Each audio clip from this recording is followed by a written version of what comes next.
down to the reversal trade. Here's a reversal trade. It was a trend trade.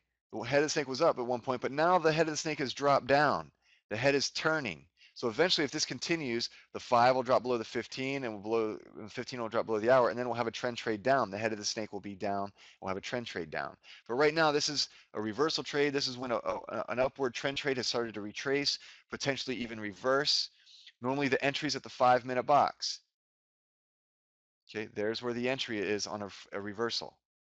The first setting is 5-minute cross required. I've got it set to false. I know Cash loves this set to true. If you're going to take automatic entries, I would say set it to true. What that means is, okay, it's a short reversal trade.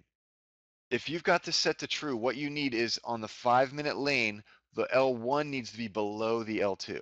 Sometimes you'll get reversal trades that look like this, and I'll take them sometimes. I don't have a problem with this, where the one's above the 2. But that just means the 5-minute trend is still probably intact, and it's a little riskier. These have not crossed over to the downside yet.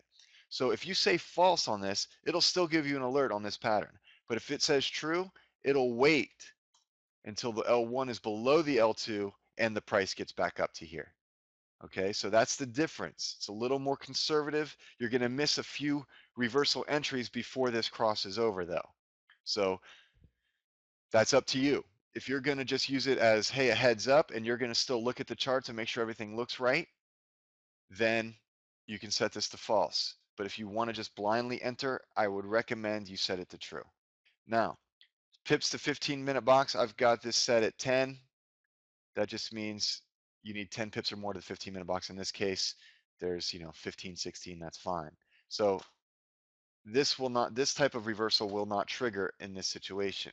If you want these types of reversals to trigger, where it's now broken below the 15-minute box, you can set this to, just set it to so it's a little bit below,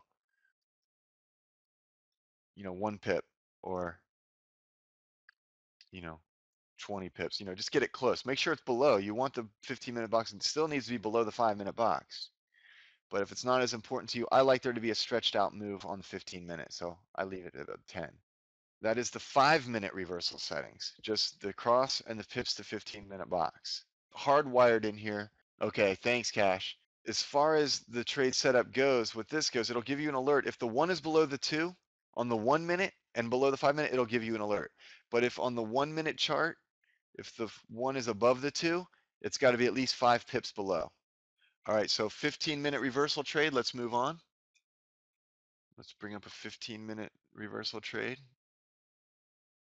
There's another short one, and here it is up here. Here's the entry. Boom, you're at the 15-minute box. The hour box is low. We've got pips to 1-minute box. So I put at least 7 there. I want, some gap there down to the 1-minute box. In this case, we've got 20. That's great.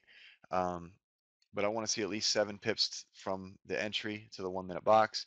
Also, do you want an L7 in entry? You can decide to require an L7 in the entry. Here's one here on the 1 and 5.